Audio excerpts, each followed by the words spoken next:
Assalamualaikum warahmatullahi wabarakatuh. Selamat siang Pak Budiman dan teman-temanku semuanya. Izinkan saya pada hari ini untuk mempresentasikan seminar komunikasi dengan judul Interaksi dan Komunikasi dalam Pemasaran Live Streaming di Media Sosial TikTok. Berikut terdapat daftar isi. Yang pertama adalah latar belakang masalah. Yang kedua adalah landasan teori, hubungan teori dengan masalah, landasan konseptual, paradigma penelitian, metode penelitian, sifat penelitian, subjek objek, dan kesimpulan. Latar belakang masalah ini, kemajuan teknologi informasi telah mengubah cara komunikasi dan konsumsi media. Media sosial pun seperti Instagram, YouTube, Facebook, dan TikTok ini menjadi sarana utama untuk berbagi informasi dan promosi. TikTok menjadi salah satu platform video pendek yang berkembang pesat, menjadikan alat penting bagi individu dan bisnis untuk membangun komunitas, menyampaikan pesan, serta meningkatkan interaksi langsung dengan audiens dalam era transformasi digital. Menurut laporan Statista, pada tahun 2023, TikTok lebih dari 1,1 miliar pengguna aktif bulanan, menjadi salah satu platform media sosial paling cepat berkembang, khususnya di kalangan remaja antara umur 16 sampai dengan 24 tahun. Fitur live streaming di TikTok ini memungkinkan interaksi langsung antara kreator konten dan audiens, menjadikannya alat pemasaran yang efektif. Pemasaran live streaming pun memanfaatkan secara langsung untuk mempromosikan produk, memberikan penjelasan, dan membangun keterlibatan secara real-time dengan pelanggan. Hal ini menjadikan TikTok menjadi platform yang strategis bagi merek yang ingin menjangkau generasi muda. Kemudian ada landasan teori. Teori yang saya gunakan dalam penelitian ini adalah teori lobby dan negosiasi. Teori lobby ini berfokus pada upaya strategi komunikasi personal untuk membangun hubungan dekat dengan audiens, meningkatkan kesadaran produk, dan memperkuat kepercayaan konsumen. Tentunya untuk bertujuan menciptakan dukungan jangka panjang terhadap merek.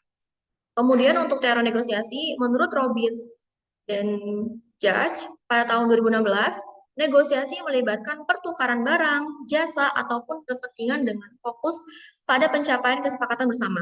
Dalam pemasaran, negosiasi sering digunakan untuk menentukan penawaran khusus, seperti contohnya ada diskon atau paket promo yang bertujuan untuk menarik konsumen dan mempengaruhi keputusan pembelian.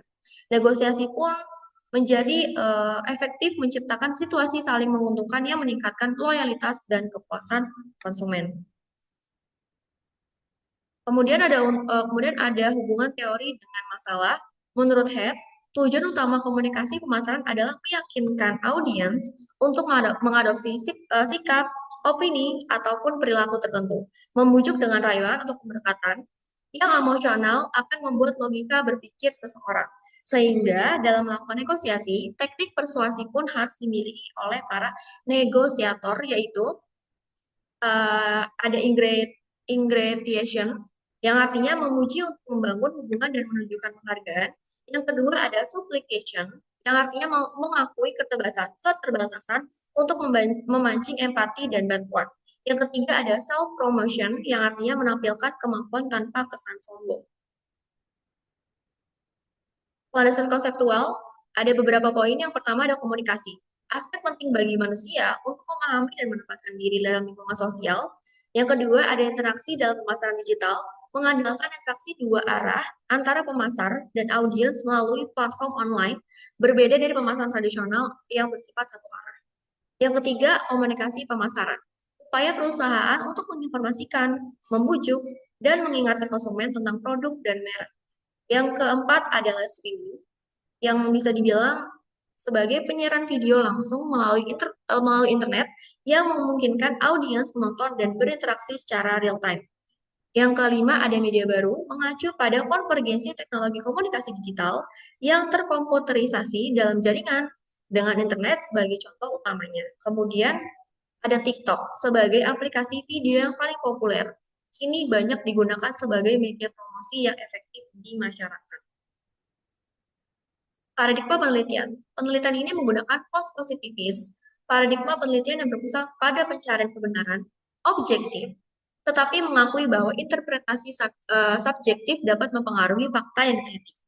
Penelitian ini bertujuan untuk menemukan dan memahami interaksi dan komunikasi yang terjadi antara audiens dan merek dalam konteks pemasaran live streaming di media sosial TikTok. Kemudian untuk metode penelitian, penelitian ini menggunakan metode kualitatif karena berfokus pada pemahaman mendalam terhadap fenomena yang terjadi, yaitu interaksi dan komunikasi dalam pemasaran live streaming di TikTok. Dan untuk selanjutnya, metode kualitatif memungkinkan peneliti untuk mengeksplorasi perilaku, pengalaman, serta persepsi audiens dan penyiar dalam konteks yang lebih luas dan holistik. Sifat penelitian, penelitian ini bersifat deskriptif, di mana peneliti akan mendeskripsikan fenomena komunikasi dalam pemasaran live streaming di TikTok, serta mengeksplorasi bagaimana interaksi yang terjadi mempengaruhi keputusan konsumen dan loyalitas terhadap merek. Penelitian ini pun bertujuan untuk menemukan pola-pola komunikasi yang dapat digunakan untuk meningkatkan efektivitas strategi pemasaran di platform tersebut. Subjek objeknya, untuk subjek penelitian saya ini dibagi menjadi dua kelompok. Yang pertama ada host TikTok, yang kedua ada audiens TikTok. Objek penelitian pun ini adalah interaksi dan komunikasi yang terjadi selama sesi live streaming di TikTok dalam konteks pemasaran. Untuk hasil penelitian, pemasaran live streaming adalah inovasi digital yang memanfaatkan secara langsung di platform media sosial untuk mempromosikan produk atau jasa secara real time. Metode ini memungkinkan penjual atau konten kreator berinteraksi langsung dengan audiens, memberikan penjelasan, menjawab pertanyaan, dan menanggapi kekhawatiran pelanggan. Hasil penelitian dapat dilihat dari beberapa informan dalam menyampaikan pernyataan. Karena menjadi seorang host TikTok, setidaknya penulis mewawancara 3 informan. Kemudian ada kesimpulan, penelitian ini pun diharapkan untuk memahami bagaimana interaksi dan komunikasi dalam pemasaran live streaming di TikTok dapat mempengaruhi hubungan antara merek dan konsumen. Dengan strategi yang tepat, penjual dapat memanfaatkan fitur ini untuk meningkatkan penjualan dan membangun kepercayaan konsumen. Teori yang digunakan pun dalam penelitian ini adalah teori lobby dan negosiasi. Penelitian ini menggunakan metode penelitian deskriptif kualitatif berbasis paradigma post-positivis. Sekian presentasi dari saya. Terima kasih. Assalamualaikum warahmatullahi wabarakatuh.